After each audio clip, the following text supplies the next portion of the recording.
Humans are capable of ethics, but it needs to be learned appropriately.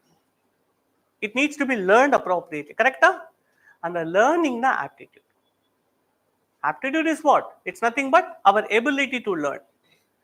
In the ability to learn, because we have the ability to learn, ethics become possible. Please understand.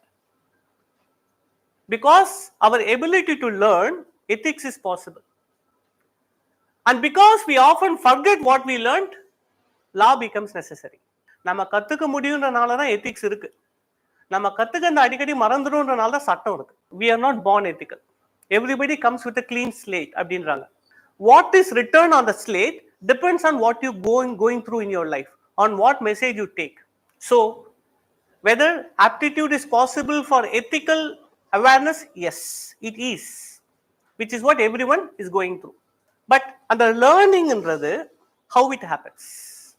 Whether the learning happens by studying, இப்போ நம்ம பண்ற மாதிரி, we try to understand a more deeper, we try to discuss. You also been given case studies to understand your decision making prowess. எல்லாம் பண்றோம். UPSC எப்படி fix பண்ணிருக்காங்க பாருங்க.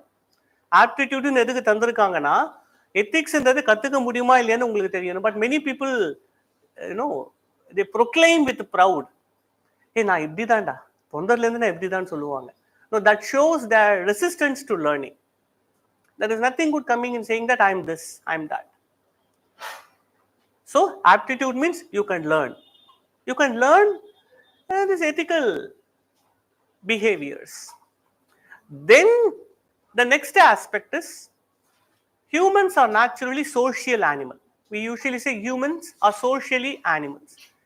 We learn through our social interactions. Learning ன்றது எப்படி நடக்குதுன்னா we learn through our social interactions. It might be that interaction that takes place within the home, family, or it takes place within the education system, the school, or it happens outside the society. The learning happens in these three fundamental zones: family, school, and the society. But what we learn? Fundamentally, we learn how to protect yourself. Fundamentally. We are all purely hedonist in சொல்லுவாங்க. You know hedonism? What is hedonism stands for? We are social animals. We learn through our social interactions. We are hedonist in our decision making.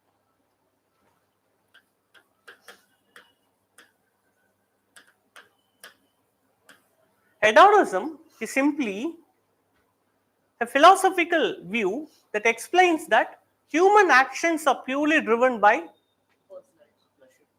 pleasure, or they take a decision that moves away from pain.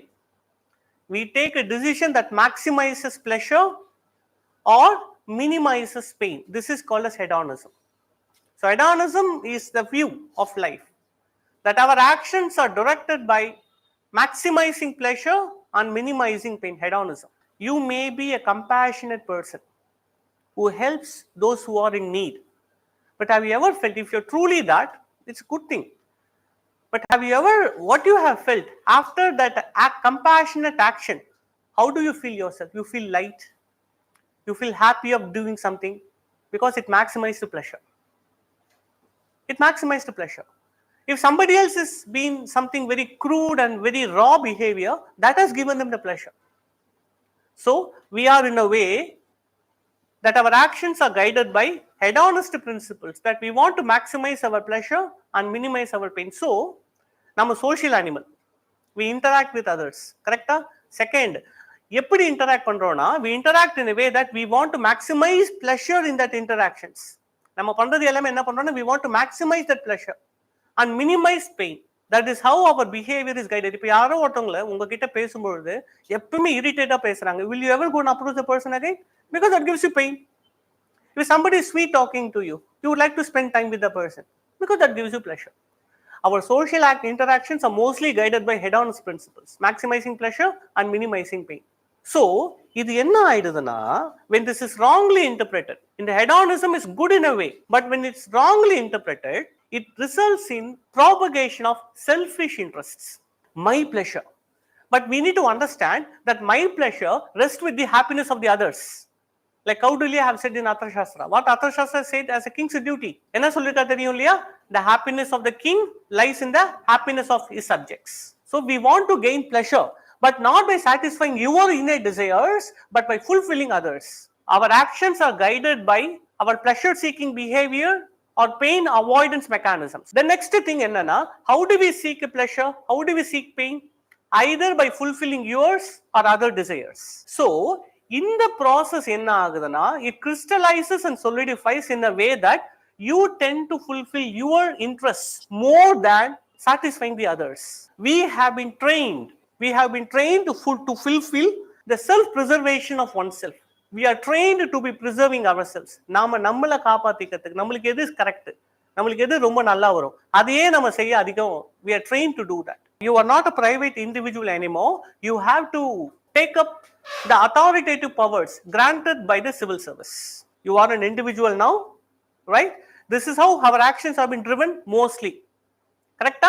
Our actions are mostly driven by self-preservation. Is it any wrong? No.